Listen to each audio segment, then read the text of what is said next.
We're good? Okay. I will call the Thursday, March 11th, Vernon Township Board of Education work session to order. Ms. Linsky, can we please have a roll call? I will call the Thursday, March 11th. That's weird. Wow. That is weird. Two Justins.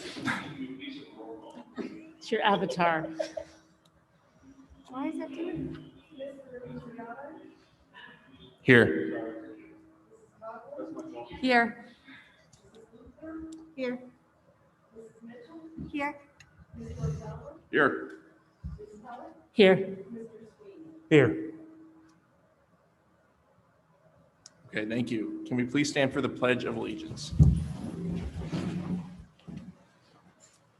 I pledge allegiance to the flag of the United States of America and to the republic which stands one nation, God, indivisible, with liberty and justice. Thank you. Ms. Linsky, can we please have a reading of the public meeting notice?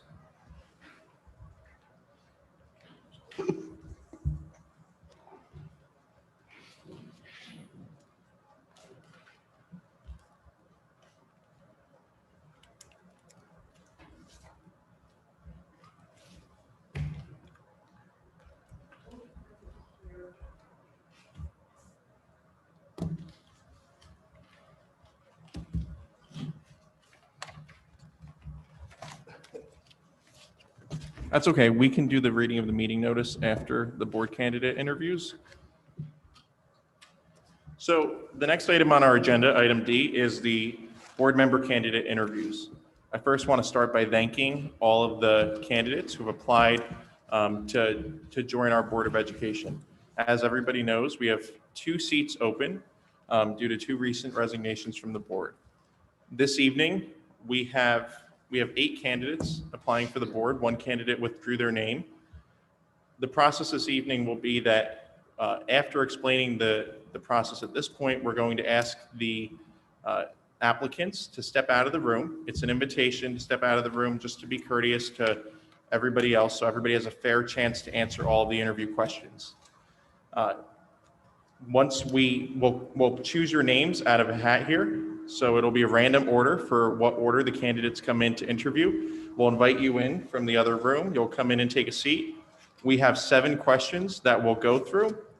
After we go through every candidate, we will each be scoring you as we go along. The board will then go into closed session to deliberate. The board members can score the candidates on a scale of 1 through 5 and come up with a final score and come up with their top 2 point getters. That will be used to frame the conversation in closed session so that we can do this in a fair and equitable way to all of the candidates and applicants. Are there any questions from members of the board about the process? Okay. Are there any questions from any of the candidates about the process? All right, again, thank you very much for participating tonight and for being willing to serve your community. So at this time, Ms. Linsky, if you want to escort our applicants to a holding room. Yeah, and we'll pull the first candidate's name while everybody's here. The first candidate will be Edward Karwowski. We're just going to go in one of the rooms over here. Oh, it's someone's like, yeah, Teresa just took it.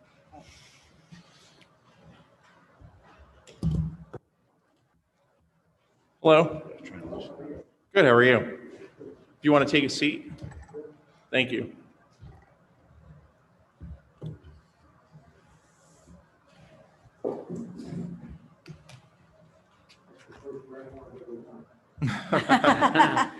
Well done. So we'll just wait a moment for Ms. Linsky to return. Where are they? As I said, should we close that? What's that? Should we close that door? That's what I just asked. Yeah, we should close that. Those darn masks. Good job, Joe. Proactive. I'm smiling. You're smiling? She's smiling at you.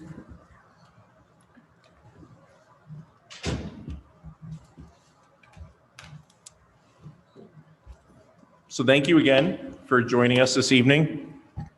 We have 7 questions this evening, and I will go through them one by one and give you an opportunity to answer them. Okay. The first question is, what is the role of the Board of Education, and what are the responsibilities of its members? Okay, let me try to, from what I read, the role of the Board of Education is to support the education system and the superintendent, to enforce the laws of the state and the federal government, to oversee funding and put proposals, or I should say,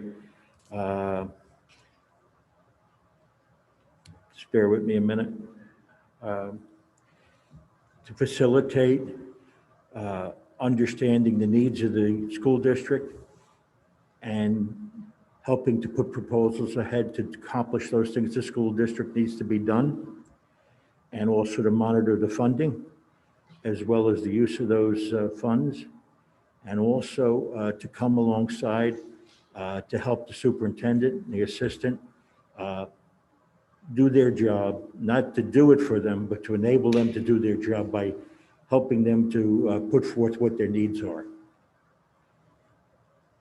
Thank you.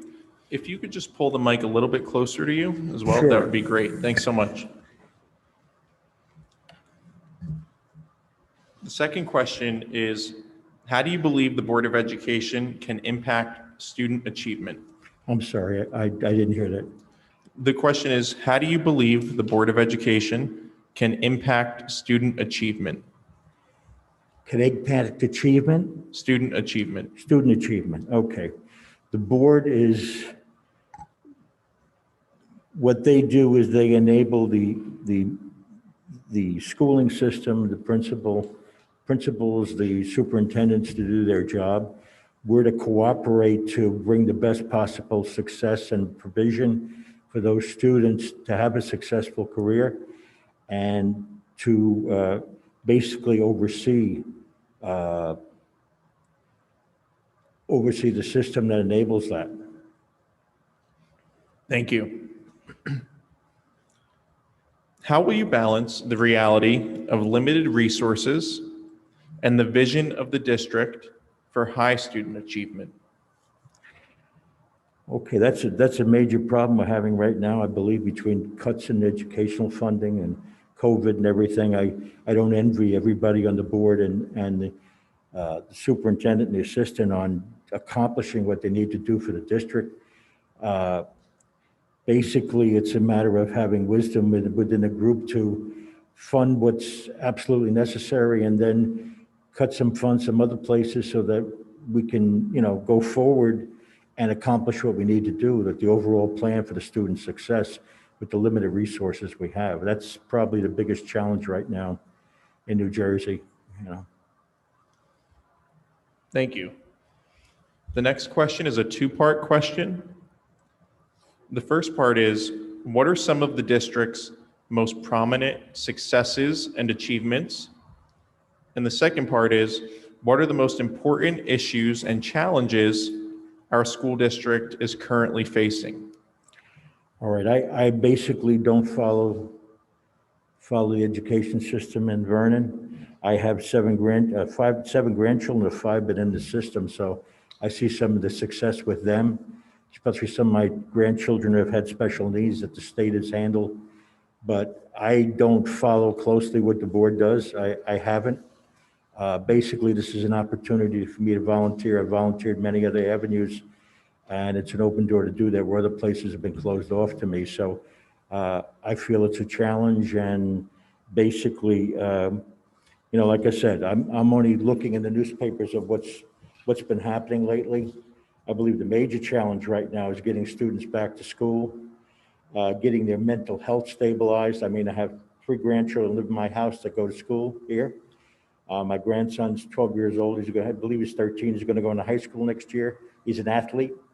And those things have hurt our children, our grandchildren, in a sense. They don't have their social lives, their athletic lives the way they should. And also their schooling, mental health on their part is very important. I believe that the superintendent assistant and the board is addressing those things by getting our kids back to school shortly. And the other challenge, of course, is the shortfall on funding from the cuts the governors make, the federal government cuts, and, you know, always having to up the tax rates in some cases and make it a little difficult on the community, but it's what needs to be done to ensure a fine education for our children, our grandchildren. Thank you. An average month for a school board member includes several scheduled meetings and various school or community-related activities. In addition, there's daily email correspondences, required reading, and district updates. How will you fit this into your schedule? I'm retired 9 years. Basically, over the last 3 years, basically my outside of home issues have been volunteering at the VA for veterans. Prior to that time, I had volunteer obligations, but at this point in my time, my calendar's clear. I would be willing to use the bulk of my time away from my family, my wife, and my family upstairs to challenge those things and to face those things and do all the obligations I need to do. I think being retired is an asset that I have a lot of time, not as much energy as when I was a young man, but I still have a lot. I'm very task-oriented, and I think I'd be, you know, the right man for the job. Great, thank you. There's 2 more questions. Sure. Do you have a family member who is currently an employee of the Vernon Township School District? Okay, my daughter-in-law lives upstairs. She works as a special needs teacher's aide. Yeah, my son's wife. Okay, thank you. The last question is, if appointed, do you plan to run for election to a full term? At this point, I don't know that now. I'm hoping if I get appointed, I will contribute. And at that time, knowing that I'm capable of doing the job and it's desired that I should remain on the board, I would run. Okay, great.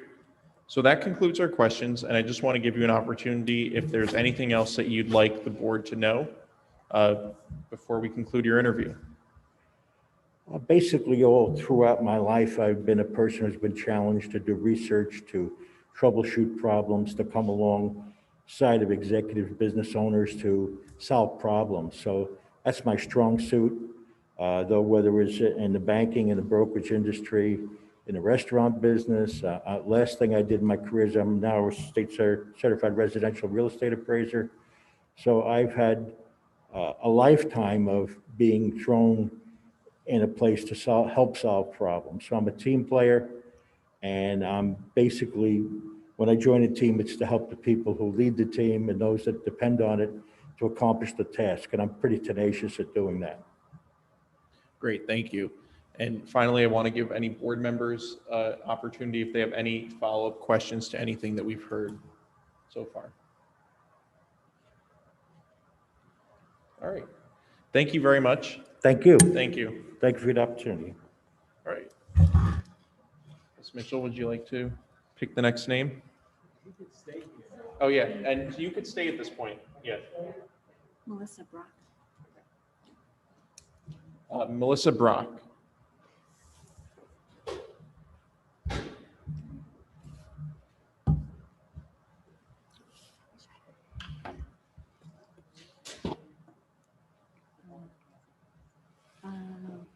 Yeah, I didn't think about that.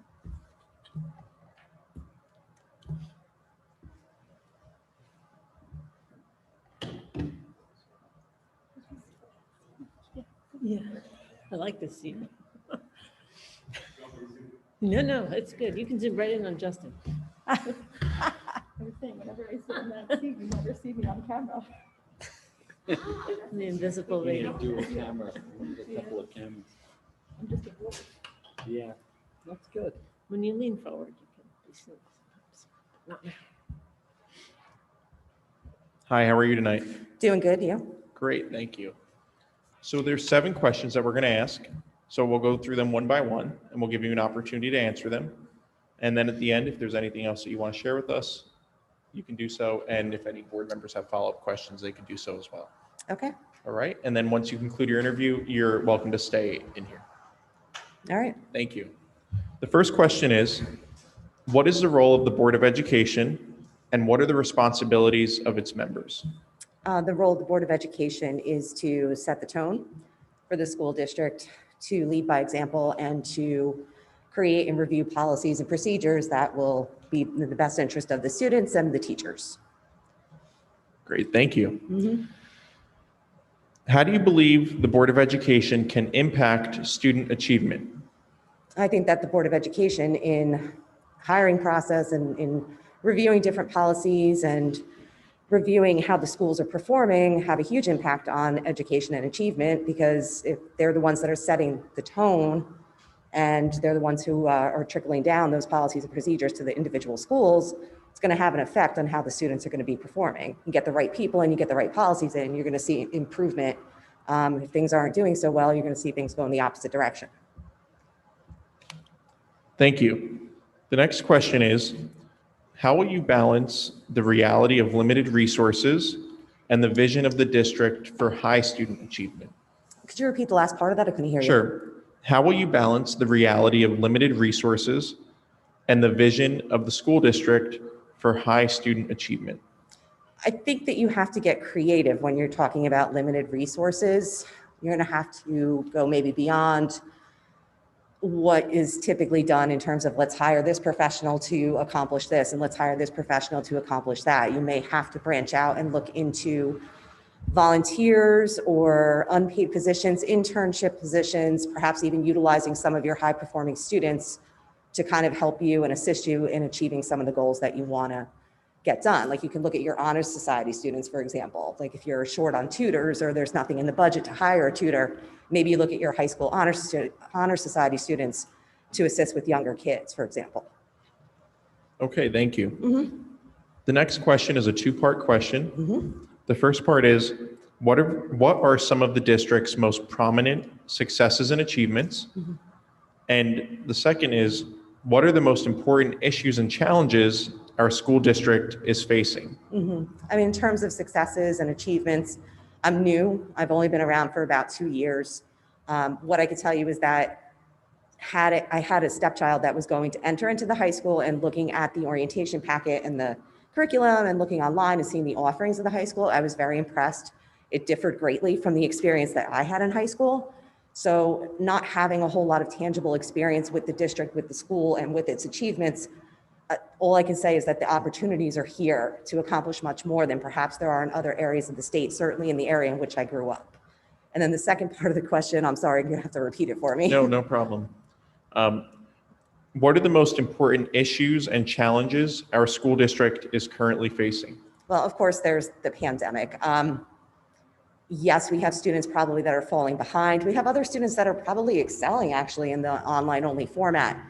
But I think that we really need to kind of even like step away from, or at least consider as an equal part of that, the mental health of our students.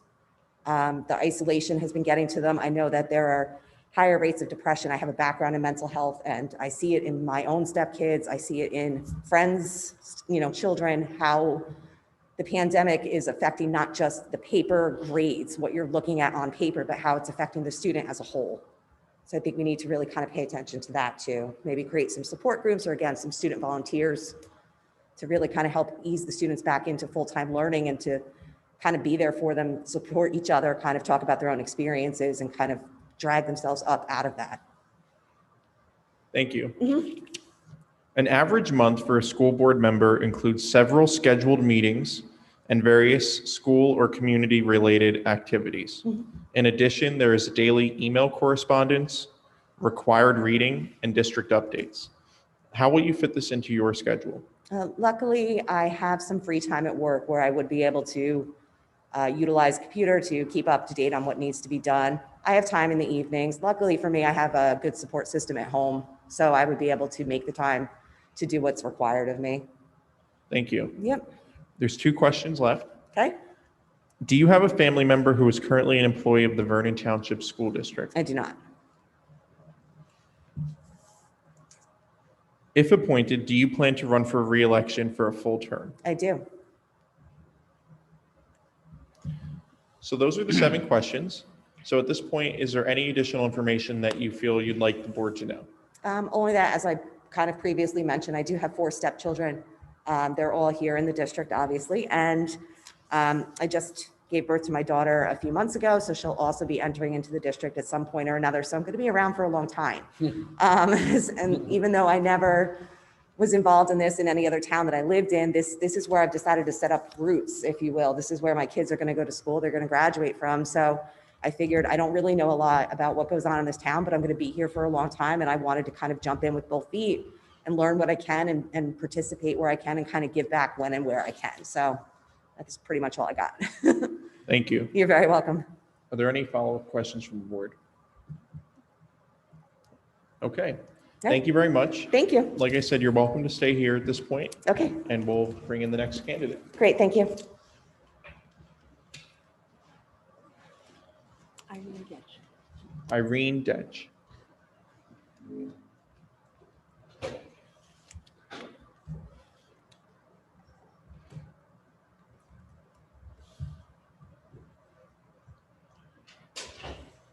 Thanks.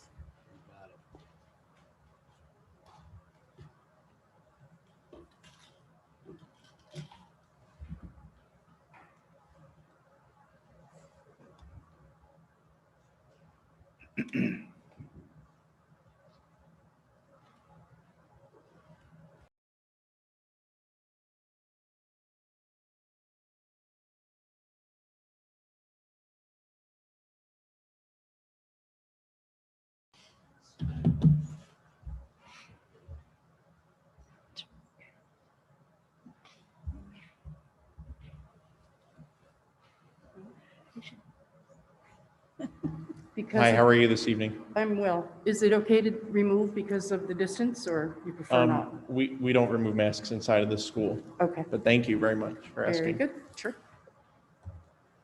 So there's 7 questions, and we'll go through all 7 one at a time and give you an opportunity to answer them. And then at the end, if there's any additional information you want to share with the board, or if the board has follow-up questions, we'll do that. And then after we conclude your interview, you're welcome to stay in here. Okay, thank you. So the first question is, what is the role of the Board of Education, and what are the responsibilities of its members?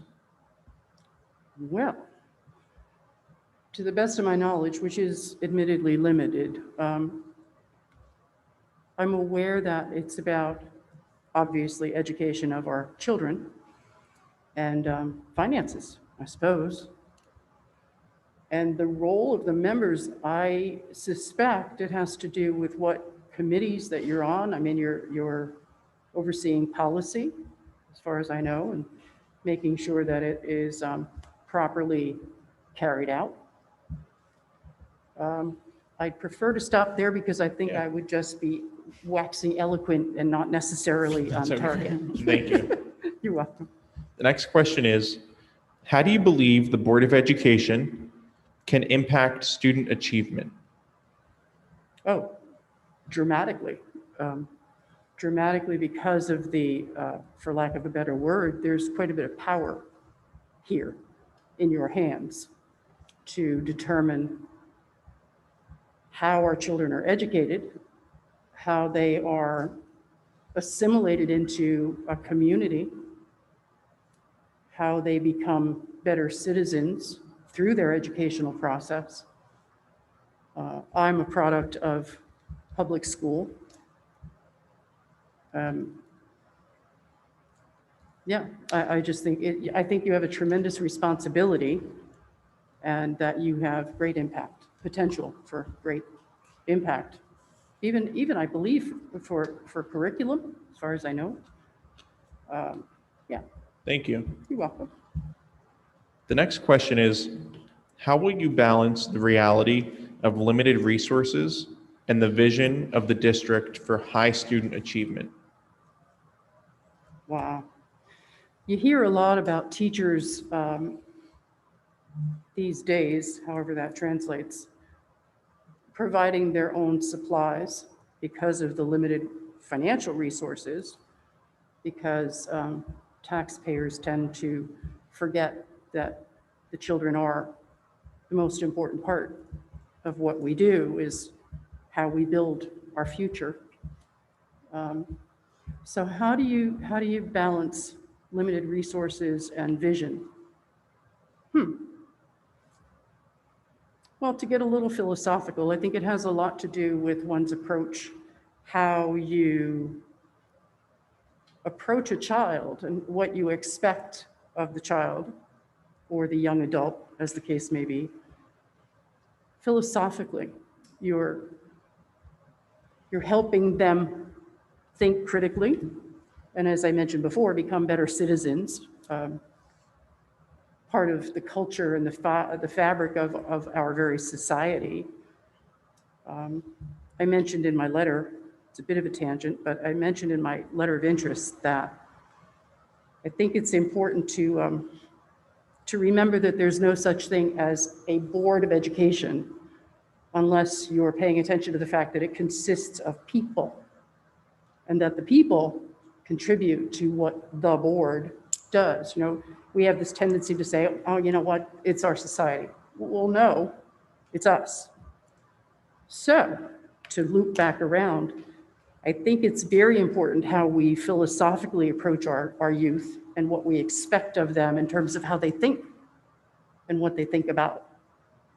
So resources, yeah, it's important stuff. You know, do you have paper, do you have pens and what have yous? But I think it starts here and then translates into the other arenas. I believe that presents as much balance as we can manage to find. Thank you. You're welcome. This next question is a two-part question. The first is, what are some of the district's most prominent successes and achievements? And the second part is, what are the most important issues and challenges our school district is currently facing? I'm going to address the second one because I feel slightly more equipped to do so. The first one I can't really address because I have not researched that.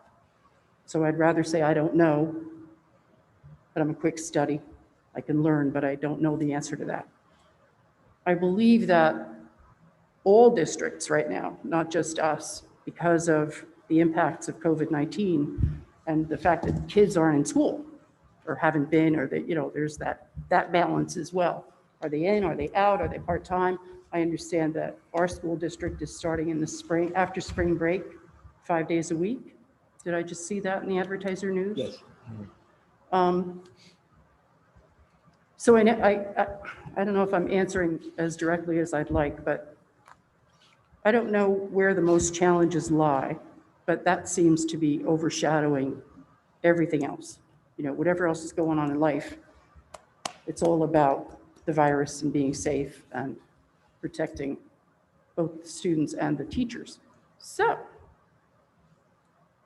yeah, that was honest. That was a little loopy.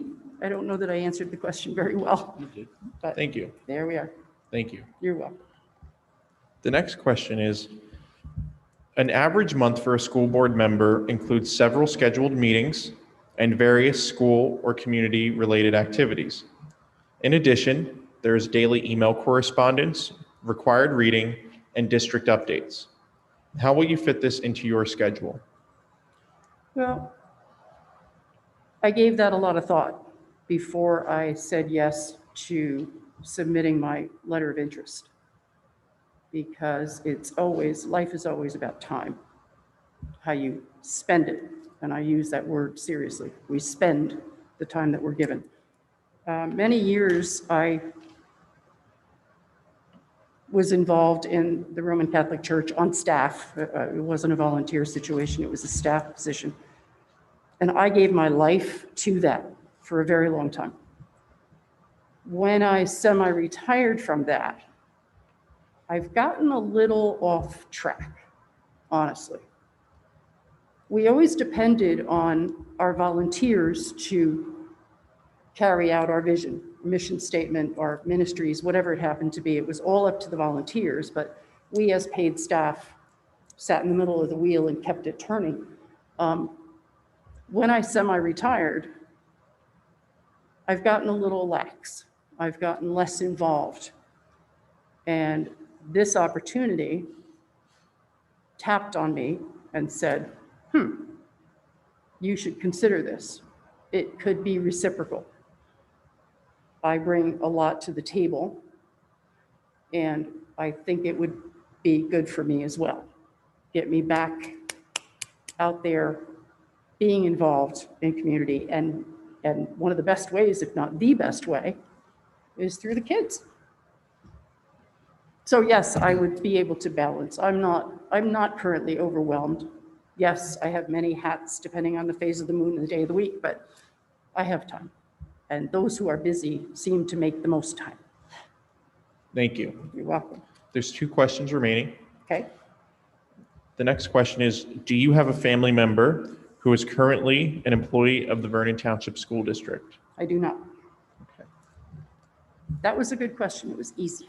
And the last question is, if appointed, do you plan to run for election for a full term? Well, one of the reasons I also decided to submit my letter of interest was that this is a limited length of time. This is finishing out through December, through the year, right? So I think the best way to find out whether this is a good fit is to take those months and then decide. I can't answer that now because I don't have the experience that says, yeah, I think this is good for both of us, or not so much. So I don't have an answer. I'm not being evasive, I'm being honest. Once I have the experience of serving on the board, assuming that I do, then the decision gets made as time goes on. Thank you. You're welcome. So that concludes the question portion. Do you have anything else you'd like to share with the board? I think it's important for me to point out what you all already know, basically, is that I bring fresh perspective. On the one hand, I don't have hands-on experience with this board, with any board, except for my old PTA days when I was particularly involved. But I bring fresh perspective. I don't have an agenda except to make sure that our children are properly educated and that we're not spending $1 million of my hard-earned tax money going out the door. Yeah, I think that's important, that I do bring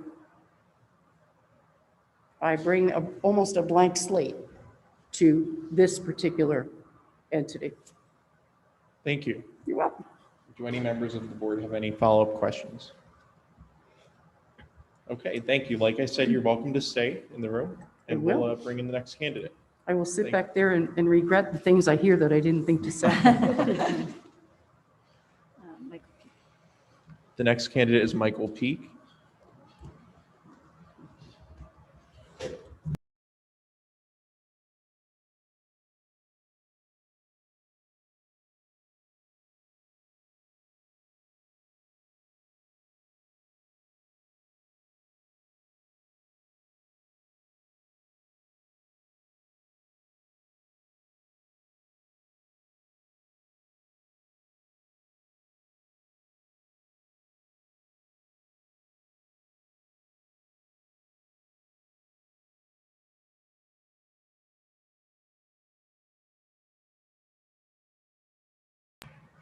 Hello, Hello, how are you? I'm doing very well. Everybody doing okay? Good. Brought my exam book, just in case. Great. Exam questions. So we have 7 questions that we're going to ask. We'll go through them one at a time and give you an opportunity to answer. And then at the end, if there's anything additional you'd like to share with the board, or if there's follow-up questions from the board, we'll go through that. And then after your interview, you're welcome to stay in the room. Thanks. The first question is, what is the role of the Board of Education and what are the responsibilities of its members? So the role of the Board of Education is generally to oversee the chief school administrator. So to make sure that the job that Karen is doing is a good job, not to run the district as the New Jersey School Board says, but make sure the district is well run. So that's the primary role. And as a board member, you can contribute various things through committees. You can also be active in the community. But another good role of the board in general and of committee members is setting goals, setting district goals, setting board goals for the board members to be efficient and communicate well with each other, and also set chief school administrator goals so that she can be evaluated every year and know her progress and know if she's doing a good job. Thank you. The next question is, how do you believe the Board of Education can impact student achievement? Student achievement can be related to various policy issues.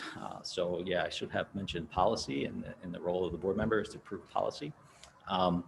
Identifying various programs that could be potentially kept or sunsetted. Those types of financial decisions that the board can make can put dollars into certain areas to try to improve student achievement. The role of a Board of Education is to develop a budget, and that particular budget can impact not only after school activities, but also programs within the district. Thank you. How will you balance the reality of limited resources and the vision of the district for high student achievement? Very carefully, right? We're obviously going through a time of very serious budget constraints, and doing more with less, I guess, is the strategy. And I think the past few years, Karen and Chuck in the central administration have found ways to try to do more with less, and building that sense of community and teamwork, and we're all in this together, especially under the pandemic circumstances, are extremely important. So doing those types of things would be useful. Thank you. What are some of the this next question is two-part. The first question is, what are some of the district's most prominent successes and achievements? And what are the most important issues and challenges our school district is currently facing? I think the important successes that we have are shown in student activities. For example, we had some art award winners recently that were displayed on the webpage. We have a fantastic music program. Hopefully they'll get to go march in the Memorial Day Parade this year. I'm not sure if that's going to happen or not, but that would be excellent. And so I think that highlighting student achievement and faculty achievement, we have some outstanding faculty members in our district that are recognized by governor's awards. And so those are some really important highlights for us. The challenge is to do it with less money. We've been doing that with less money under pandemic situations. And that, basically is the challenge moving forward, is trying to figure out how to end this, 6-year, the last 3 years of the financial situation that we're in. Yep. Thank you. An average month for a school board member includes several scheduled meetings and various school or community-related activities. In addition, there is daily email correspondence, required reading, and district updates. How will you fit this into your schedule? As you know, many of you know, I served on the board most recently. I did not get reelected last November. So I kind of know the time commitment that it takes. I'm willing to step into that role again. I ran again and was willing to take on that responsibility. So I am familiar with the number of emails and the time commitment as well as the committee work that is involved. So I'm sure many of you know what I do as a professional career, and I have some flexibility in my hours, and so can respond as needed.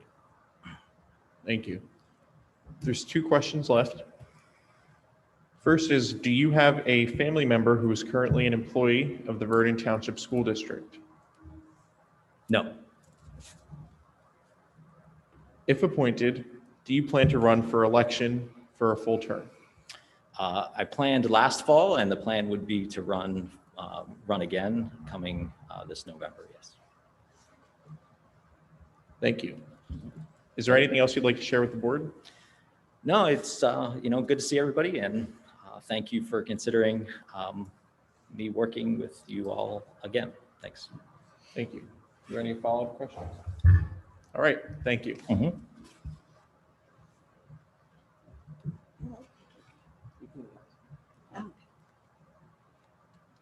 Peter Van Noort.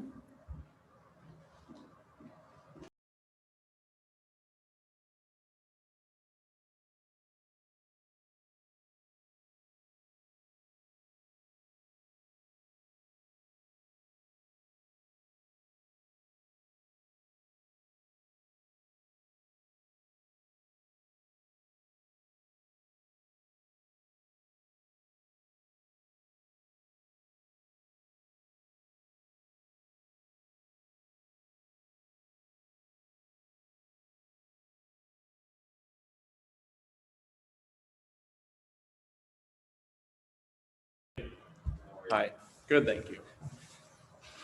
There are 7 questions for the interview this evening. After we go through the 7 questions, you'll have an opportunity to answer them one at a time. After that, we will give you an opportunity to share with the board if there's anything that you'd like to share with us. And we'll ask any follow-up questions at that point as well, if there are any. Okay, so you're going to ask the 7 questions first, and then I can think about it, and then we're going to do them one at a time? Or No, we'll go one at a time. Okay. Yeah. And if you could just keep your mask on at all Okay. times, that would be appreciated. Thank you. The first question is, what is the role of the Board of Education, and what are the responsibilities of its members? The Board of Education, in my estimation, is looking out for the welfare and the well-being of the children in the district and what goes on in their curriculum, what they're going to be learning, and the pathway to their future, whatever that may be. Thank you. How do you believe the Board of Education can impact student achievement? Repeat that. How do you believe the Board of Education can impact student achievement? Students in the future? Student achievement? Student achievement? Yes. Okay. Depending on the curriculum that they go through and the courses they do, that would definitely open a pathway to their future and give them insight to maybe what they want to do after school, post-school, what have you. Thank you. How will you balance the reality of limited resources and the vision of the district for high student achievement? I think that's something that we face every day in our lives at home, being parents, trying to do a budget and making ends meet all the time. So you have to work within your parameters of what you have and try and make the most of your resources. Thank you. The next question is a 2-part question. The first part is, what are some of the district's most prominent successes and achievements? And then, what are the most important issues and challenges our school district is currently facing? Achievements in what way? I mean, people that have gone on to successful careers or sports, or, I mean, that's kind of an open-ended question right there. Whatever you would define as some of the successes of our school district. I think the successes, I've seen some with my own children. You know, you had the STARS program, and my daughter went through that and went on to a 4-year college and did very well with it. And the school backed her. She graduated in the top percentage of the high school class. And there is opportunity. There's college accredited classes in the high school where kids can pick up college credits. And I think it's very beneficial to all of the children that we offer this. Thank you. What was the second part of your question now? The second part was, what are the most important issues and challenges our school district is currently facing? Well, I would say first off would be a budget crisis statewide, nationwide, pandemic, kids being virtual taught. One of the big things I see through the news is the gender equality issue coming up. with gender neutral or what have you, where kids are trying to find themselves. And we would have to look at that and, try and make deductive reasoning, smart reasoning that would benefit everyone. Thank you. An average month for a school board member includes several scheduled meetings and various school or community-related activities. In addition, there is daily email correspondence, required reading, and district updates. How will you fit this into your schedule? How would I fit that into my schedule? I've been doing this type of work, outside sales, business development for the last 35 years. So I know how it is to work on a schedule and how to do emails. I do read a lot. I have to read up for my customers and what I do on a daily basis. I have to have a good working knowledge when I walk into a business to know what's going on. So I do a lot of homework, so I don't really think it'd be an issue. Thank you. There's 2 questions remaining. The first is, do you have a family member who is currently an employee of the Vernon Township School District? No, If appointed, do you plan to run for election for a full term? depending on how this first run goes and what I see, yes, I'm here because I'm interested in what's going on. And I think education is one of the most important things in society right now. Thank So you. I just want to take a look at everything. Thank you. Do you have anything else you'd like to share with the board this evening? Yeah, I do. I'm going to go back to something and how important education is. I graduated high school from Jefferson in 1984 and promptly went into college at my parents' request. I graduated college May of last year. It took me 36 years to do it. I had quit because life gets in the way. You have a family, you have a job, you have a house. But it was important enough for me to go back and get my degree. And I graduated on the dean's list from Ramapo, and I'm getting ready to go to grad school. So I'm thinking at 55 years old, that was quite an achievement to partake in that. Thank you, and congratulations to you. Thank you. That's all I have. Thank you. It is quite an achievement. It is quite an Yeah. achievement. Absolutely. Are there any follow-up questions from the board? All right, thank you. You're welcome to stay in the room at this point. Okay, thank and you. We'll bring in the next candidate. Holly is our next candidate.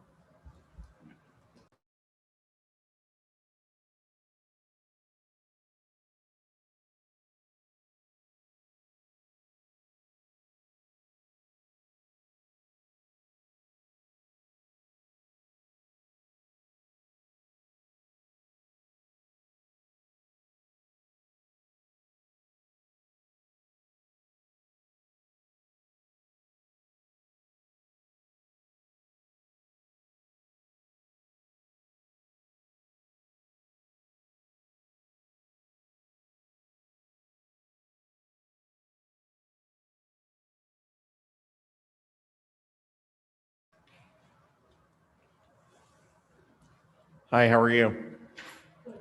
Good, thank you. There's 7 questions this evening for the interview. We'll go through them one at a time, giving you an opportunity to answer each one. Okay. After that, if there's anything else you'd like to share with the board, you're welcome to do so. And if there's follow-up questions, we'll ask them at that time as well.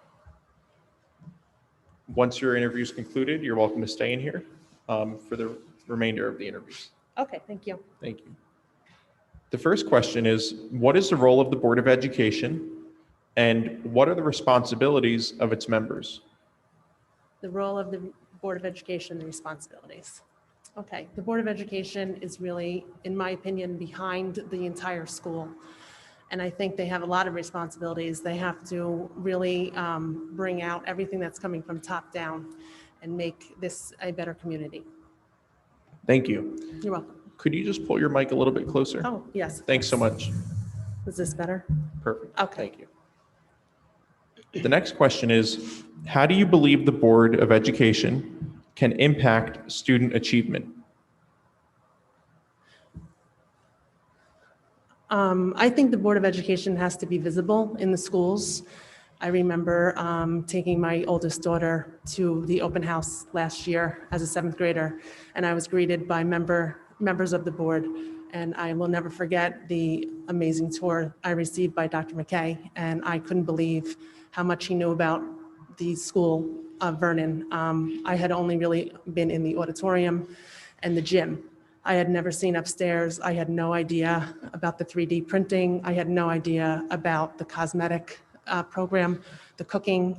And I thought to myself, wow, I can't wait until my daughter is able to experience this. And just having everyone be so friendly when I walked in, that meant so much to me. And going home with the pamphlet that we still have, it was great so that I could refer back. So I think that the board has to be at these different places, and the community needs to know who we are. Thank you. You're welcome. How will you balance the reality of limited resources and the vision of the district for high student achievement? Well, I think the ultimate goal is to get success. We want every student to feel success and to graduate from the district, and whatever that takes. I know that, budgets are not there, money's not there, but there are some very dedicated teachers in this community, and they will do whatever it takes to get people to go to the top so that they can move on and be successful in life. Thank you. You're welcome. The next question is a two-part question. Sure. The first is, what are some of the district's most prominent successes and achievements? And then, what are the most important issues and challenges our school district is currently facing? I think there's a lot of great things that are going on here in Vernon. The podcasts are very helpful, and I believe that those really keep parents and students informed. I know that Ms. Mitchell has put together the carnival for this weekend, and it looks like it's going to be a success online. I was able to look at all of the great games and things that are going to be going on, and I think that it's really important that kids have something to do, especially in these times, because we were quarantined, and that is challenging within itself. And I think that the challenges that come with that is motivation. For example, kids can choose to come to school or they can be in their bed online. It's very hard to get parents that are working on board, and the teacher really has to work on recrafting her craft, whatever that is, and get those kids to be successful. Thank you. You're welcome. An average month for a school board member includes several scheduled meetings and various school or community-related activities. In addition, there's daily email correspondence, required reading, and district updates. How will you fit this into your schedule? That's a very good question. I'm glad that my kids are a little bit older right now. I have an 8th grader and a 4th grader, and I'm really not super active at my school, so I think that I would be able to devote more time to this, and I would look forward to the challenge, whatever that may bring. But I do believe that I will make enough time and be successful if elected. Thank you. You're welcome. There's 2 questions remaining. The first is, do you have a family member who is currently an employee of the Vernon Township School District? Yes, I do. I have a sister, Beth Jensen, at Lounsbury Hollow. Okay, and the second question is, if appointed, do you plan to run for election for a full term? Well, Mr. Nunziata, I'm kind of getting my feet wet here. I thought that this would be something that would happen later in my career. I didn't know that I would open up and there would be. So I would like to see how it goes, and then I could probably make a better decision, but I'm not opposed to anything. I would like to try it out, see if it fits me, and if so, then yeah, possibly. Thank you. You're welcome. Is there any additional information that you'd like to share with the board this evening? No. Okay. Are there any follow-up questions? All right. Thank you very much. You're welcome. And like I Thank said, you. you're welcome to stay. Thanks.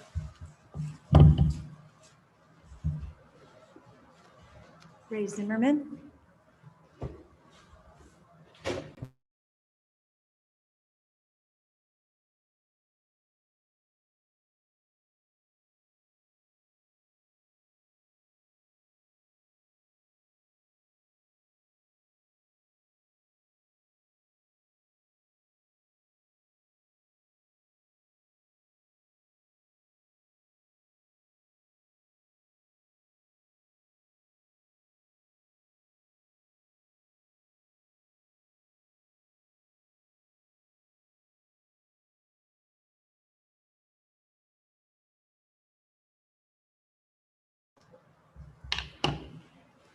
Hi, how are you?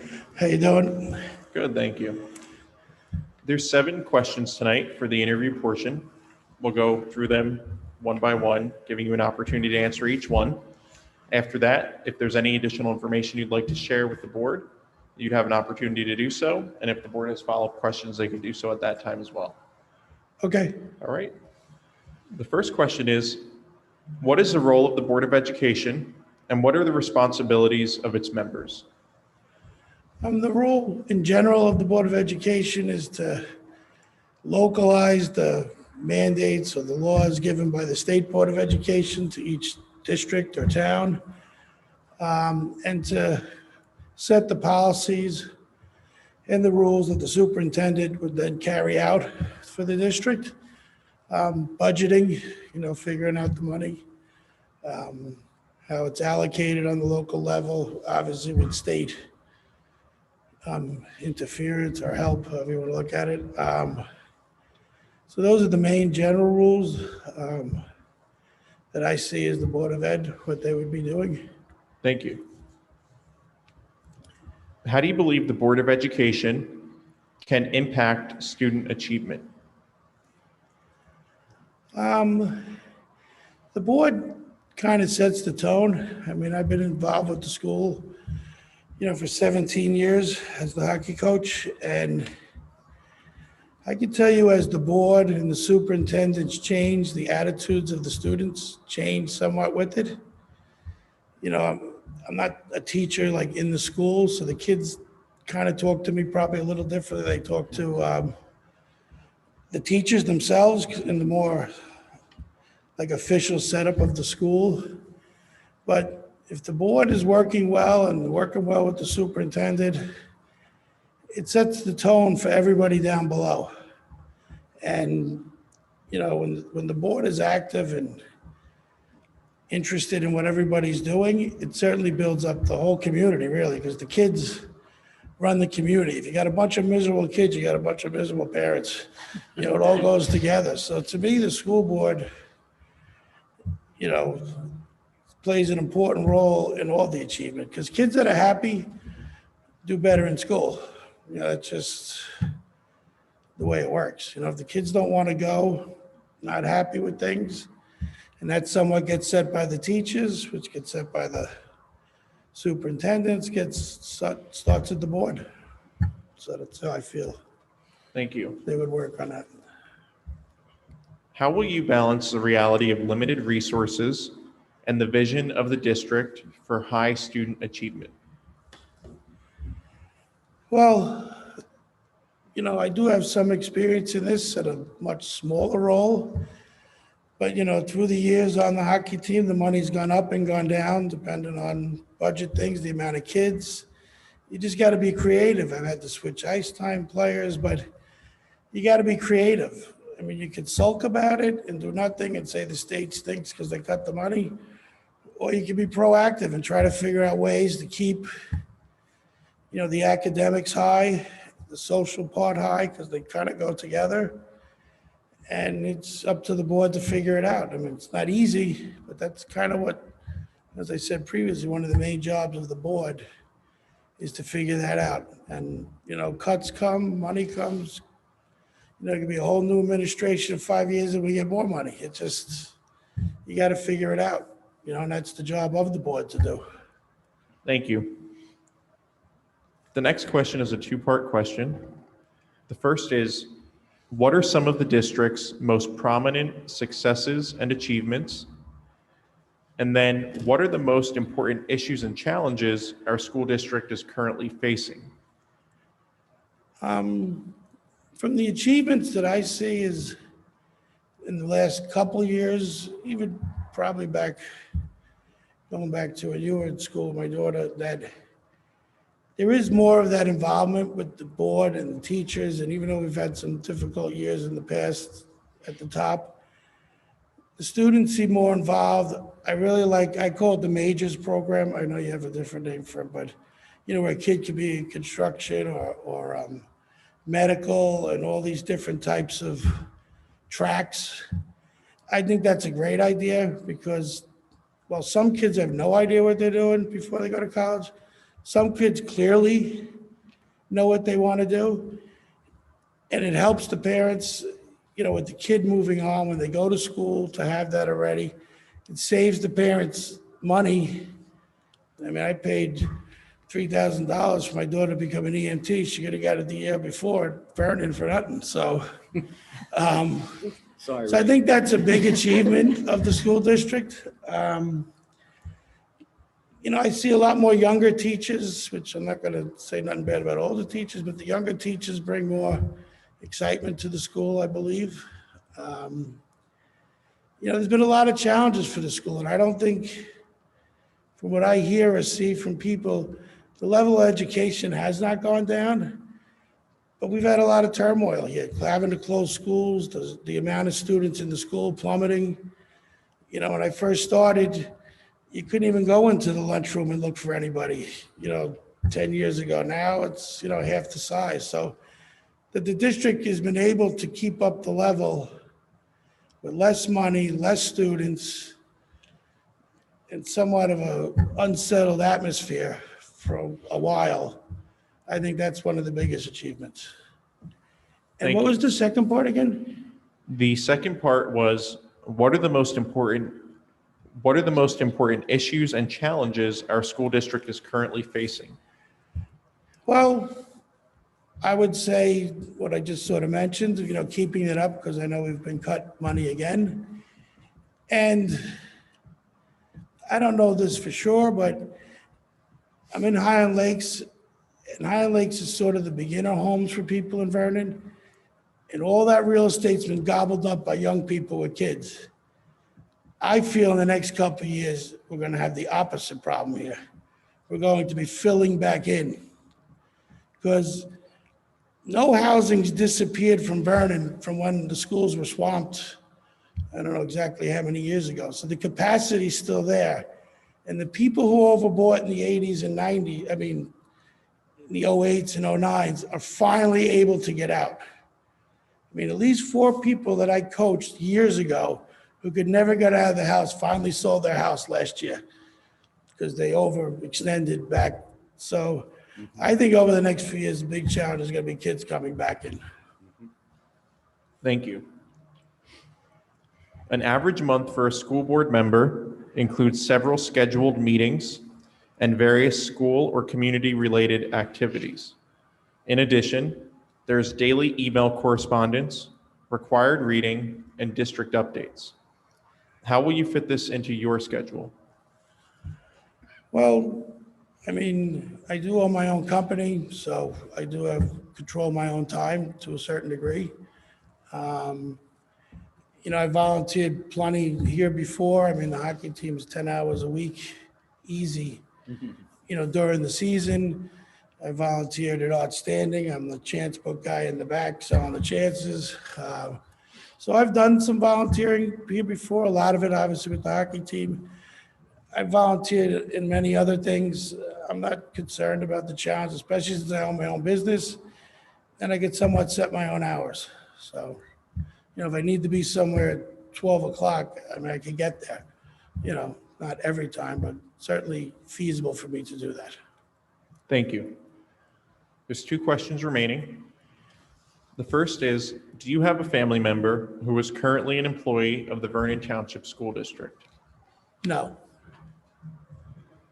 If appointed, do you plan to run for election for a full term? that is my intention, yes. Okay, so that concludes the 7 questions for the interview portion. Is there any additional information that you'd like to share with the Board of Education? Not really. I assume most of these know, I volunteered as the hockey coach 17 years in the school district, obviously. And that's been very rewarding over the years. And like I said, I've seen the school's pulse go up and down over the years, and I would just like to help keep it going in the right direction. Okay, thank you. Are there any follow-up questions from members of the board? All right, thank you very much. You're welcome to stay here now for Okay. the remaining interviews. I think we have Just one more. Charles. And Charles is the next candidate.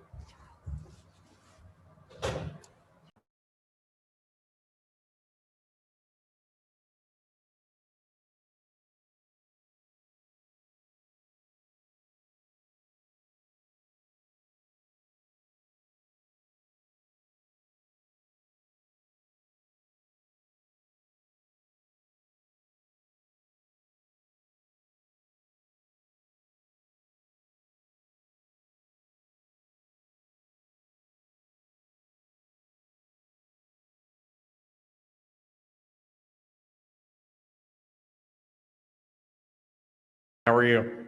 How you guys doing tonight? Good, thank you. So this evening, there's 7 questions for the interview portion. We'll go through them one at a time, giving you an opportunity to answer each question.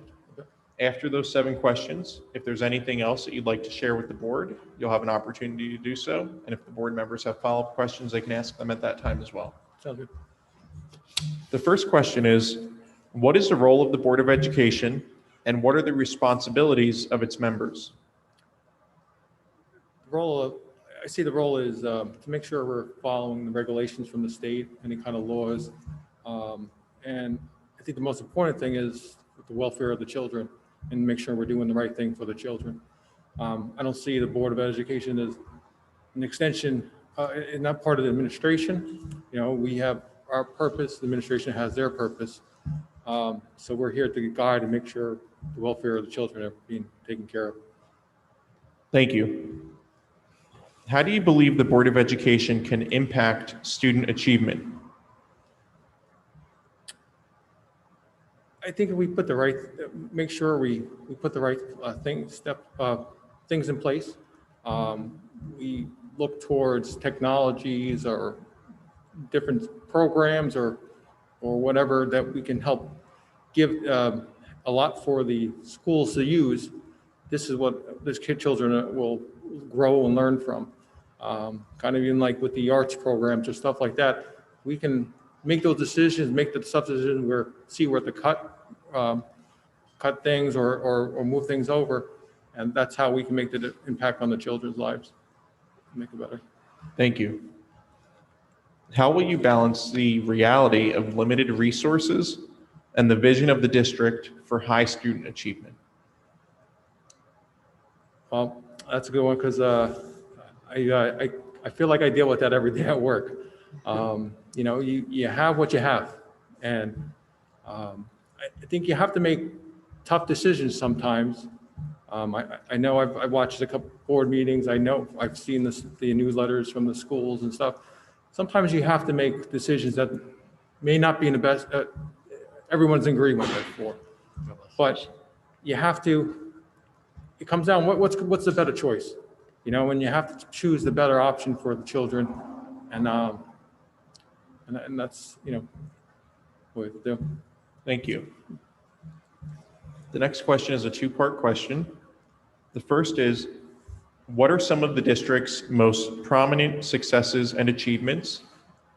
And then, what are the most important issues and challenges our school district is currently facing? Well, I think some of the, I went to high school here, when I was younger. I have a couple kids already gone through the district, and I have a lot of kids who are going there right now. I've seen the district change a lot. I have to say for the better, and I always be proud of this district because of what it's known for. It was always known for being a good school district. People went to Vernon, came to Vernon because they wanted to go to the school district. I know Mr. McKay when I was in high school, and the one thing that always stuck out was I was in Mr. Chrisman's class, and we heard yelling, and it was and everybody turned around and looked, and they're like, and Mr. Chrisman just like shook his head and said, "Oh yeah, that's Mr. McKay's." And it was almost at that moment everyone was like, "Well, that's the class I'm signing up for next year," because everybody loved that class. You're very kind. You know, and that's how it started. And then, you know, I've seen we have the robotics program, the engineering program. My kids have come back. We're doing stuff. One of the teachers is showing eagles hatching in Pennsylvania all through the live feed. Yeah, with the live feed. Yep. And that's great. I mean, we heard there's the gaming maybe be starting up. So that's great because it's something you out of the box. We're thinking and we're trying to reach all the children and make sure not one is left behind. And sometimes they're not done with the traditional ways. So every time I've seen a lot of these things, and I think that's, you know, grass. I think my biggest thing is I like engineering. I like robotics and computers. I remember the tree house they used to have in this building. So those are the achievements, because that's what makes the kids better. And I think that's where they can go and the options they have in the high school. I think what the hardest things that we face in here is, it's pretty obvious, I think. We all have masks on today. Yep. It's COVID. This is something out of the box that nobody thought about before, you know? Maybe we thought we might have a snowstorm, we might be closed for school for a couple of days, but nobody thought we were gonna have to close the school for 2 weeks and have everybody do it remotely. And it's difficult. I know everybody here has been trying hard to do what's right and make good decisions, make bad decisions, but the thing is, we gotta go through it, and this is probably the hardest thing that I think I've seen in the districts has ever had to face. Thank you. An average month for a school board member includes several scheduled meetings and various school or community-related activities.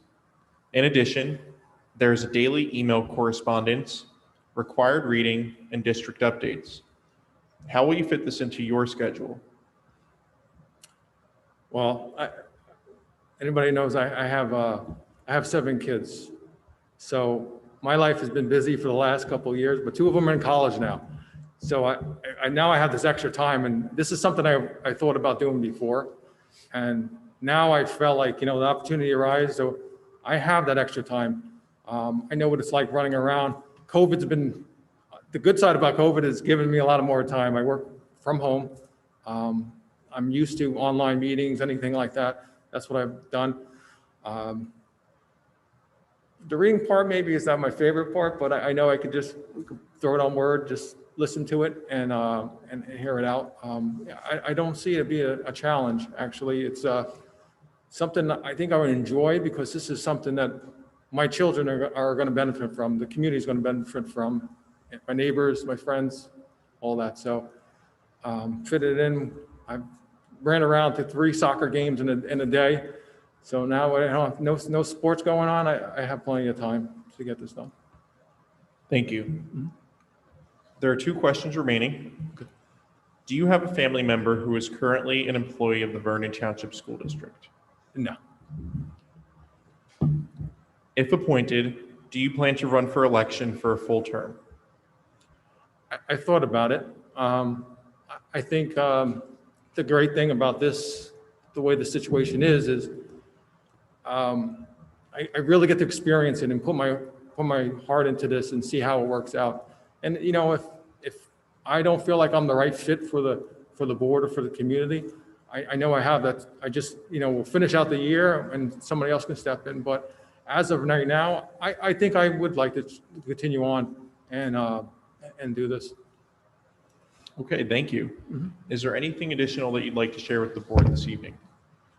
No, I actually, all I want to say is I appreciate the opportunity that I'm allowed to come out here and help out and support the community. And this is great. Thank you. Thank you. Are there any follow-up questions? Okay, thank you very much. So I'd like to just take this opportunity now before we go into closed session to thank all of the members of the community who have come out and put their name forward for consideration. It takes a lot to put yourself out there, to come before the board. We got a cross section of applicants from various, representing various facets of our community. So I'm really encouraged to see that level of interest in our school district, and just really appreciate you being willing to put your name forward for consideration. So thank you for that.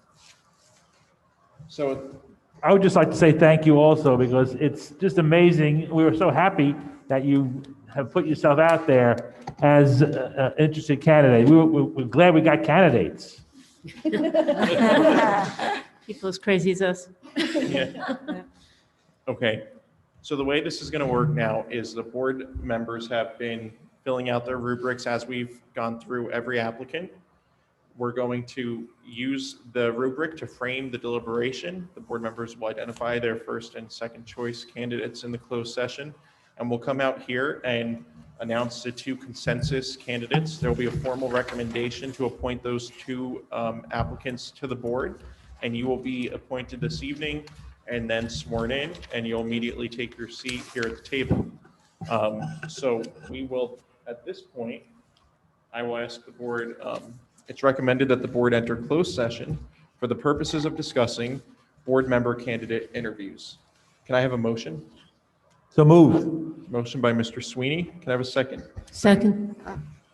Second by Ms. Coughlin. All in favor? Aye. Okay, the board is enclosed. We're going to go down the hall.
We're good?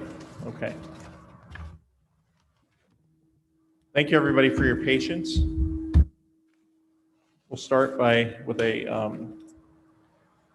it is recommended that the board return to public session. Can I have a motion? Motion. Motion by Mr. O'Donnell, second. Second. Second by Mr. Sweeney, all in favor? Aye. Okay, the board is in public session. I want to start by thanking you for your patience and by thanking you again for putting your names in for consideration.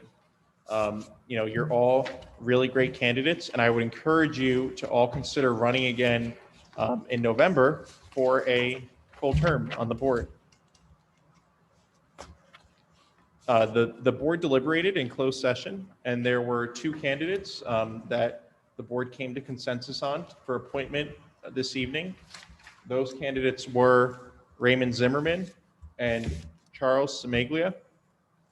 So we will appoint you this evening to the board, and we congratulate you on being selected. I thank all of the other candidates for putting their names in for consideration, and again, encourage you to run for a full 3-year term in November. So it's recommended that the board approve Raymond Zimmerman and Charles Semaglia to fill the vacant board member seats from March 11th, 2021 through December 31st, 2021. Can I have a motion? Move. Motion by Ms. Pellet, second. Second. Second by Mr. O'Donnell. Can we please have a roll call vote? Mrs. Luther, Yes. Mrs. Mitchell, Yes. Mr. O'Donnell, Yes. Mrs. Pellet, Yes. Mr. Sweeney, Yes. Mr. Annunziata, Yes. Mrs. Coughlin. Yes. Motion carries. Thank you. Item F on our agenda is the swearing in of the new board members. So if the new members of the board would step forward, and Ms. Linsky, the board secretary, will administer your oath of office and swear you into the board.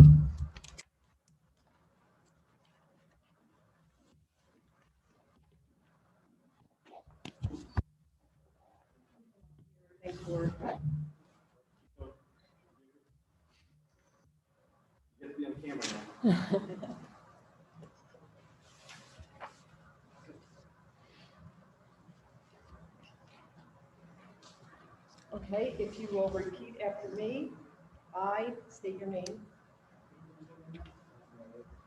Do solemnly swear that I will support the Constitution of the United States and the Constitution of the State of New Jersey, That I will support the Constitution of the United States and the Constitution of the State of New Jersey, and that I will bear true faith and allegiance to the same and to the governments established in the United States and this state, I will bear true faith and allegiance to the same and to the governments established in the United States and the state and the authority of the people. So help me God.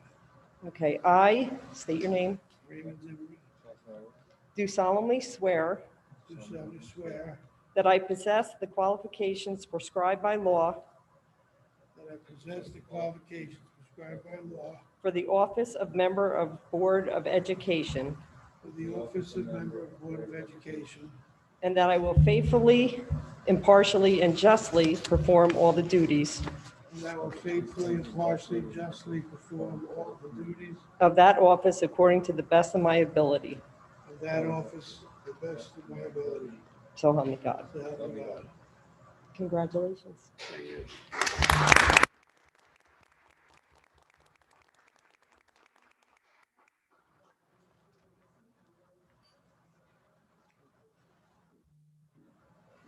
Okay. Thank you.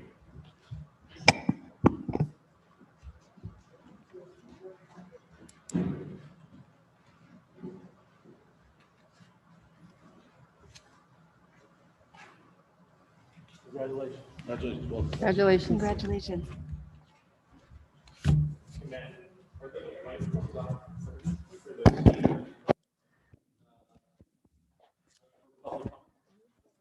Oh, I didn't know if it was on the.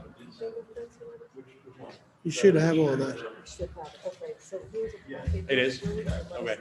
Okay.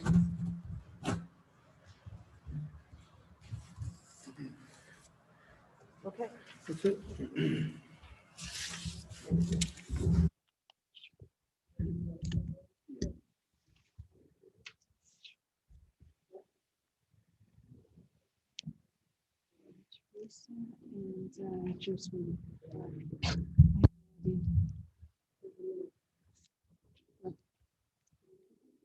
Those two positions. You're not open. Oh, okay. Oh, I'm sorry. They don't really need to be. No. I mean, we can. All right, congratulations again, gentlemen. Thank you. Thanks for joining us. Item G is appointments. One of the resignations by Mr. Chili opened up our alternate delegate positions for both the New Jersey School Boards Association and the Sussex County School Boards Association. Our delegate is Ms. Coggle and Mr. Sweeney. I believe I'm both. Oh, you're both? Okay. I don't think I am. Yeah, Teresa is at services. Oh, I'm at services. Mr. Sweeney is our delegate for both. Is there any volunteers amongst our board members that would like to be the alternate delegate if Mr. Sweeney is unable to attend a meeting on Vernon's behalf? This is for Sussex County or for the New Jersey? For both. It has to be both. I mean, you don't have to do both. Oh, okay. I would do Sussex County. Okay. I'll do New Jersey if nobody else wants it. Okay. All right. Excellent. Thank you.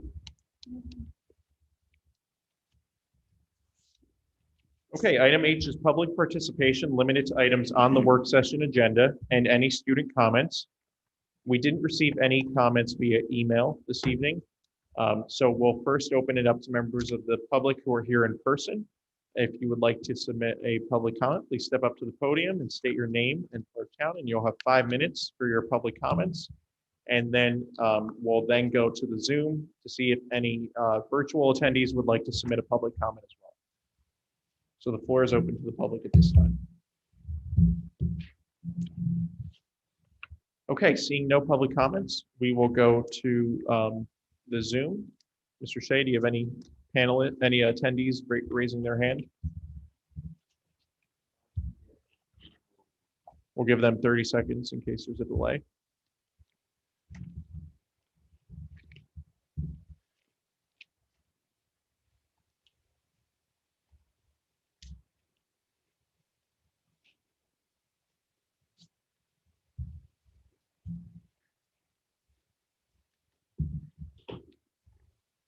No comments?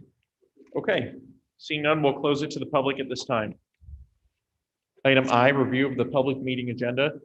If any board members have any comments on the public meeting agenda, they can submit them now. I know you gentlemen are probably just going to see it for the first time this evening or when you go home and read tonight. So if you have any questions about next week's agenda, reach out to myself, Ms. Mitchell, Ms. Davino, Dr. McKay, or Ms. Linsky.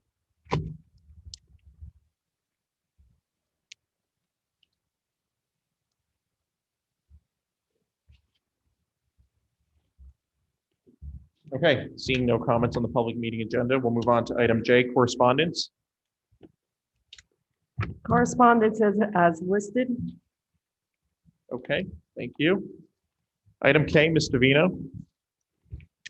Thank you, Mr. Nunziata. First, I'd like to welcome both Mr. Zimmerman and Mr. Samagley. Congratulations, gentlemen. I look forward to working with both of you. Welcome aboard. Under recommendations, number 1, it is recommended that the board approve the following faculty, staff resignations, retirements, terminations, leaves, transfers, assignment changes, appointments, stipend, salary adjustments, student teaching mentoring as listed. The table is at the bottom of page 3 and the top of page 4. Can we have a motion for recommendation K1? So moved. Motion by Ms. Coughlin. Can we have a second? Second. Second by Ms. Lutner. Questions or comments? Charles and Ray, if there's anything that you aren't comfortable with voting on tonight, you obviously are welcome to vote on anything. But if you're not comfortable, you feel like you want more time because you didn't get to review the agenda beforehand, you are always welcome to abstain. But you make your own determination. Seeing no other. Oh, I just have a quick question. The student teaching, I understand, because it's from students who are at outside schools coming in. The mentoring, is that for employees internally or externally? Just in general. The number two. Number one, where it says at the end, salary adjustment / student teaching / mentoring.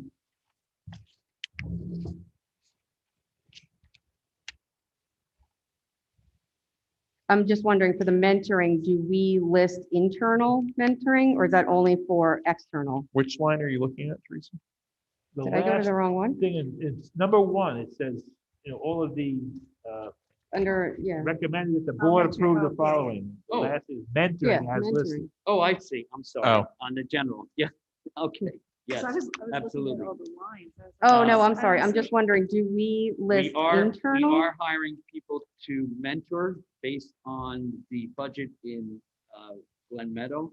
So we've added mentoring to there so that in case we put that in the mentoring column or in the column, then it would be there. But that's why I asked you number two, because if you look at number two, we're hiring an additional teacher. It's an internal person and they would be paid to mentor Right, our students in Glen Meadow. right. But that's my question. So that's new. Yes. Okay. And that will be staying all the time. So in case we have internal. No, I think that once we do the learning loss programs and we get the mentoring in, once we get the federal money guaranteed to us, then I would probably remove the mentoring from that state. Okay, thanks. Sorry, Teresa, I just didn't realize. what you No, were it's fine. asking. Yep. I wasn't being clear. I was No, it's okay. caught my eye. Okay, any other questions or comments? All right, seeing none, can we please have a roll call vote? Mrs. Mitchell, Yes. Mr. O'Donnell, Yes. Ms. Pellet, Yes. Mr. Sweeney, Yes, Mr. Annunziata, Yes. Ms. Coughlin, Yes. Ms. Luther, Yeah. Mr. Zimmerman, Yes. Mr. Yes. Canaglia. Okay. Number two, it is recommended that the board approve the following Glen Meadow Middle School teacher to tutor students for the GMMS Student Support and Success Program at the rate of $40 per hour, effective March 12th, 2021, to be paid from the Title I-A SIA School Improvement Award grant, all tutors, total of 9, not to exceed $12,892. Can we have a motion for recommendation K2? So moved, Coughlin. Motion by Ms. Coggan. Second? Second. Second by Mr. O'Donnell. Questions or comments? Seeing none, can we please have a roll call vote? Mr. O'Donnell, Yes. Ms. Pellet, Yes. Mr. Sweeney, yes, Mr. Annunziata, Yes. Ms. Coughlin, Yes. Ms. Luther, Yeah. Mrs. Mitchell, Yes. Mr. Zimmerman, Yes. Mr. Simaglia, Motion carries.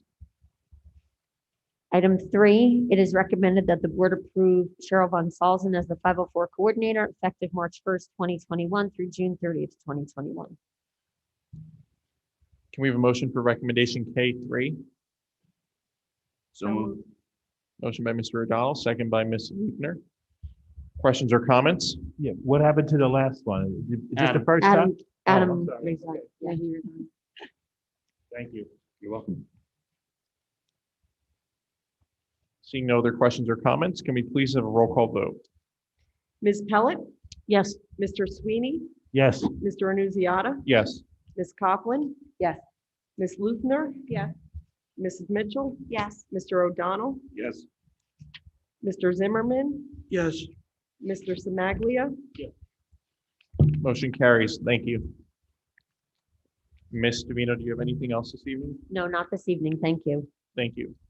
Item L, Ms. Linsky, the board secretary report.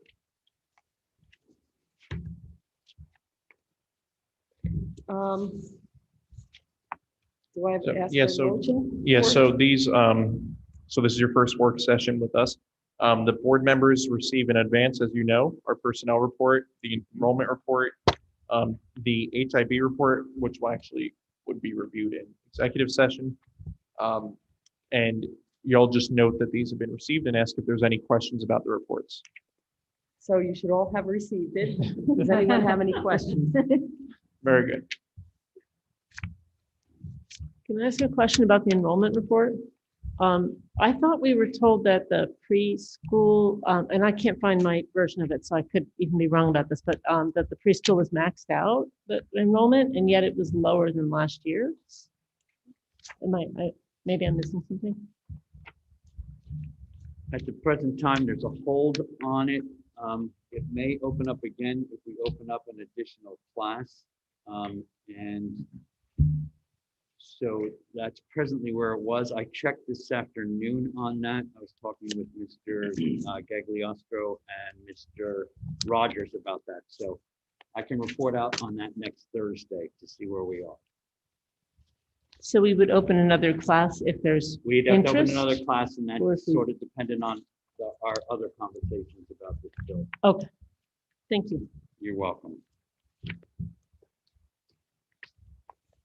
Any other questions or comments regarding those reports? Do we want to go over the budget update also? That was, Yes, so then item 4 is the budget calendar. So that should be in everybody's packets as well.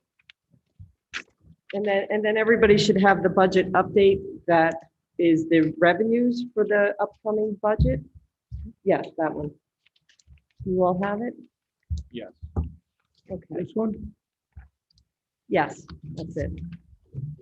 So the first page of it is the projection that was put together with prior VA and the auditor, and I believe this might have been presented to you in public in the past. The district is facing, large cuts in your state aid. It's 10 million over 7 years. The current year, at the bottom of the first page, it shows the state aid reduction projections. What was estimated and what was actual. So you'll see for 21-22 budget, next year, we projected we would lose 2.4 million. We lost 2.1, 2.2. So there was a little bit of a give there. What we do with each budget year is if there is surplus, we need to generate surplus in order to use budgeted fund balance in the following year. So in 21-22, we have 2.9, which was projected to go into the next year's budget, and that is there. And that's the final audited figure, correct? Yes, that's a final From the audited. 19-20 school year budget? Yep. So that's coming from your 19-20 audited budget. If you look down, the 2% increase, which is your cap, the state of New Jersey caps your increase at 2%. And you have to understand that 2% is different for every school district. Some districts are funded mostly by their local taxes and very little by their state aid.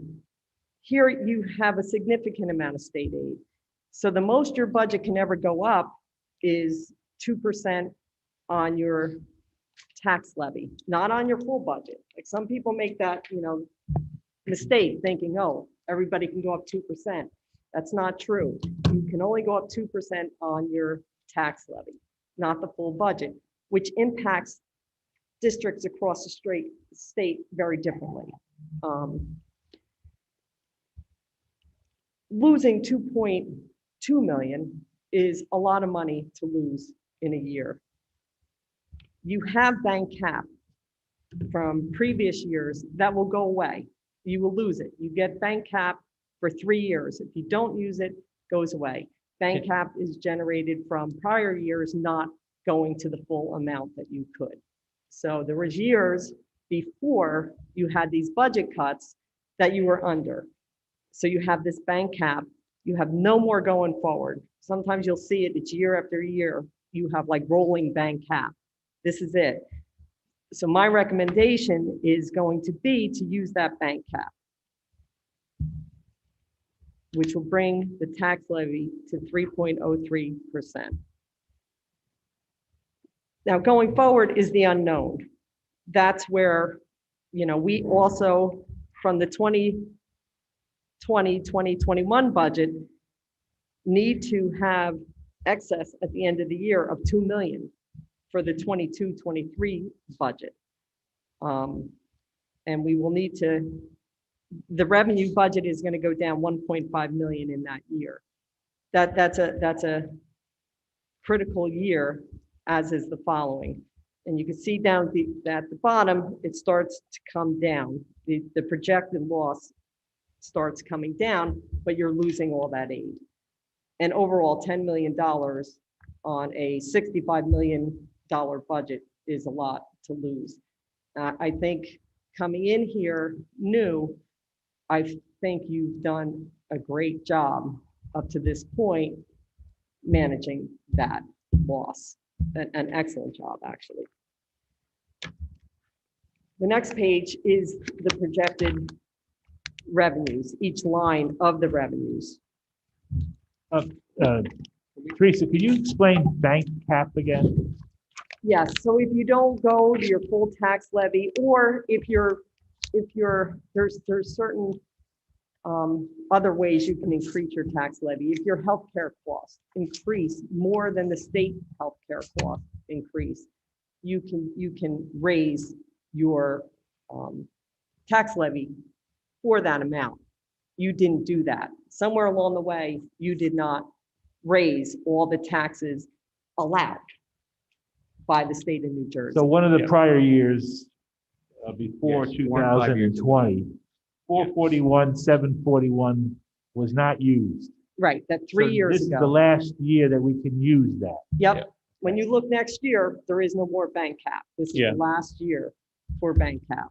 So in effect, the way it would work is, for instance, if this year we did not go to the 2% tax increase that's allowed by state statute, we can raise our tax levy by 2%, which is about $800,000.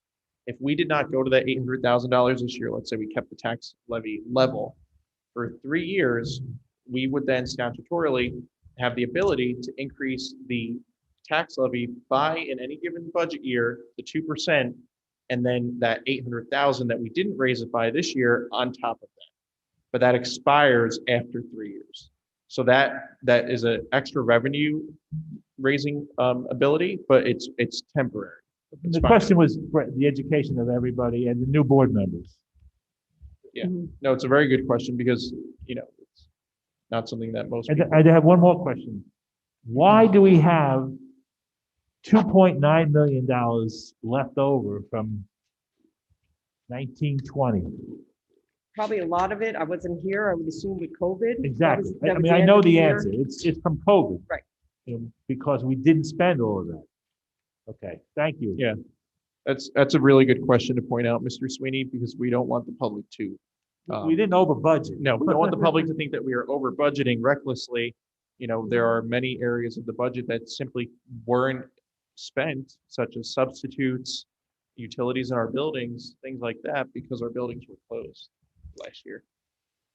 But when you talk about over budgeting, I must say, you have a very low capital reserve, which should be built up. And that would come from excess at the end of the year.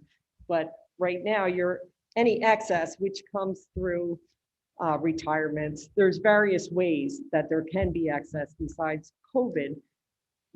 That now needs to be generated for the future years because of the loss of state aid. So it's not a matter of overtaxing, it's a matter of getting, enough revenues for the budget in future years. So the next is just a reiteration of, it just shows where the funds have changed, the revenues have changed. One of the differences this year is we are doing capital projects. We do have, well, I'm recommending we do capital projects. It will go through the budget process of the field turf, and leave the lockers up the high, or not the lock, what was it up at the high school? The track, the turf. And the electric system. No, the bathrooms at the high school. Oh, yeah, And the electric system. Right, And also, the partitions in the bathroom. yes. So that will be brought forward at the next meeting in the next budget discussion, which is for the preliminary budget. So this year, we actually have money coming out of, in order to pay for those, you had about 950,000 in capital reserve. We will be taking out 800,000, recommending to take out 800,000 to do these projects. The next page is just shows the tax levy, the current one, the 2% increase, and the maximum bank cap that we can use, again, one time, never coming back, to come to the current year's tax levy. Last page is a tax rate comparison. So when I looked at this, it was on the better side, because your debt service is decreasing significantly. And so that gives you some savings when you go out to the taxpayers, because you're not only taxed on your operating, your general account, you're also taxed on the debt service that had been voted on many years ago. So when you do a referendum, go out for bonds, you are taking on that debt that needs to get repaid. The way you structured your debt, I believe it's done by 2027, you're completely done with your debt. But it dropped significantly. You can see from 1819, it went from almost $1 million down to 651 in 1920, and in 2021, it went down to 274. So if you look at last year, you had a 2.24% increase in your general fund. But if you carry it all the way through to what was decreased in the debt service fund, which was close to a little less than 400,000, you had a 1.32% change in tax levy. So the current year, the general fund is at 3.03, the 2% plus the bank cap. The debt service, it can decrease. So the total tax levy change would be 2.85%. If you average those 2 years, the last 2 years, it's 2.09%, close to the cap.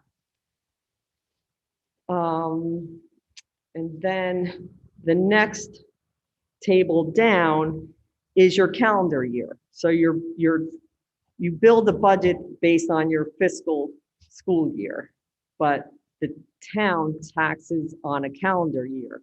So it's a split year. So for town purposes, we have the remaining piece of 2020, and then the beginning piece of 2021, and so on and so forth. So the main information here is that for an average home in Vernon, the average assessed value is $206,351. Your tax increase would be $121.34 annually. And then beyond that, I just put some information in for anyone who's new or interested in it. I mean, some people, I know this goes over their head, really doesn't, it's not, their wheelhouse. But this is very basic school financing as far as the revenue side with the state. Thank you for adding that, Teresa. I just thought that was a great idea for the newer board members, Charles and Ray. you can just keep this and reference it because we're going to go over the budget, for several meetings. So maybe just keep this piece and just, make it easier for you to understand and follow along. Page 5 of 9 of those pages, there's Yes. a section that says the Sweeney plan. It has nothing to do with me. No relation. Oh, okay. We'll have to note that. I thought that did have something to do with you, Mr. Sweeney. So. I mean, it's kind of like how we got here, where we are today, and how we got here, starting with 1975, with the first attempt to standardize school formula, which needs some work. Needs additional work. Let's not get into that, but yes, it does. You're a district that, I came from a wealthy district, and we received more money each year with them running the school funding formula. So. Everybody heard that, right? Wealthy district, Say it again. S2, she was getting more money. Yes, so welcome to Vernon. Yes, I knew, I came from Sussex, so I knew what was going on here, and I felt terrible. It's like, and when the state aid numbers came out and I looked at what happened to Sussex and I saw where we were, just didn't make sense, but. Can I ask a question? On the page, it says the 198,000 at 41%. That's not the interest rate. No, that is, we get debt service aid. Okay. So that's what that is. Of our total debt, if you added the 198 to the 274, Okay. All right. that's what our fine. total debt is, but we Okay. get about 40%, they always say, in debt service aid from the state. So the remaining is what we tax. All right, I get it. I think that what's really critical, we had a very good conversation in our finance committee meeting earlier this week, and Mr. Sweeney will report out on it in his committee report next week. But understanding the 3-year projection for where our budget is heading based upon the expected cuts in state funding, with another 2.3 million expected to be cut next year and 1.4 million expected to be cut the following year. We're looking at potentially really large holes on the revenue side of our budget, especially when you take into consideration that in the budget for 21-22, 2.9 million of that is through use of fund balance, which is a one-time revenue source. Unless you can generate every year 2.9 million to contribute towards your budget, that's going to create a hole on the revenue side of your budget in the subsequent year. So, for instance, if we had $2 million in fund balance the next year, that's $1 million decrease on that side, plus the $2.3 million decrease in revenue from state aid. So these things kind of compound. So, I know that we are looking at a potential, 3% increase to the tax levy, but, we have to get the revenues up somewhere and also cut spending somewhere at the same time in order to make the puzzle work. I think philosophically, that's where I'm at. It's going to be a two-sided approach, our expenses and our revenues, in order to balance our budget this year and for the next 3 or 4 years. Because the other thing that this doesn't even take into consideration is contractual increases in expenses that then have to be absorbed in those budgets as well. So, we have a lot of work cut out for ourselves. That's really the long and short of what I'm trying to say. And as much as we may not like the idea of any increases in the tax levy, there will be a necessity to tackle both the revenue side and the expense side of our budget if we're ever going to get through the next 3 years. So, If it was not for the pandemic, we would be in absolutely terrible shape. absolutely, Yes. you're absolutely right. Yeah. I mean, I can't say we're thankful, but. Yes. Oh, But no, we'd have no applicants for the Board of Education. Yeah, the fact that we saved budgeted funds last year and this year is buying us time to ease into the state funding cuts a little bit slower. And even that, I'm sorry, Mr. Nunziata, I was just going to say that even the money that we generated in savings through the COVID, unfortunately, that's not typical. No. Just for our new board members and even for the public, it's not typical for us to generate $2.9 million in savings. It's typical for us to have a good budget year, to be really frugal. Now that we have a new business administrator who's really frugal. Note your two-sided packets. But it's not typical to save that much. So we're not going to save that much on two-sided paper. Was that but- your initiative? Teresa? Yes, and the Yes. color, you know how I And the feel color. about the color. This, you won't be seeing that. for That's much all you're longer getting. either. That's- Once you that's use it. up our color ink, that's it? Done. We're done ordering that? Yes, no more coloring. Yeah. So Well, we'll stick good. to file. Oh, dear. Hey, I don't think our teachers have had, I'm all I don't think our about teachers have color. colored ink, so I don't think the board should either. There you go. Are there any questions for Ms. Linsky? Please, and at any time, give me a call. If you have any questions, I'm always open. I'm always here. You can always stop in and ask any questions. Look forward to it and welcome it. Okay. Item 1, informational matters. Below listed, you'll see the buildings and grounds request. Okay.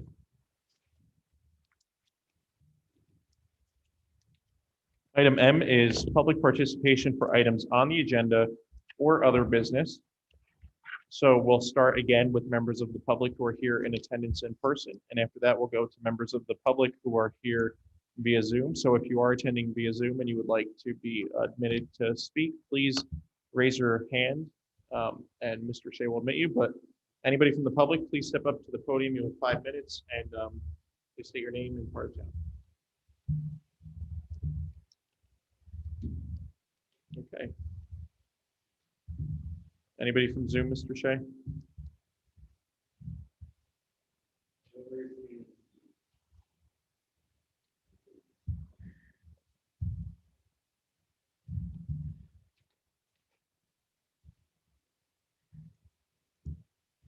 All right, seeing none, we'll close it to the public at this time. Item N is open board member forum.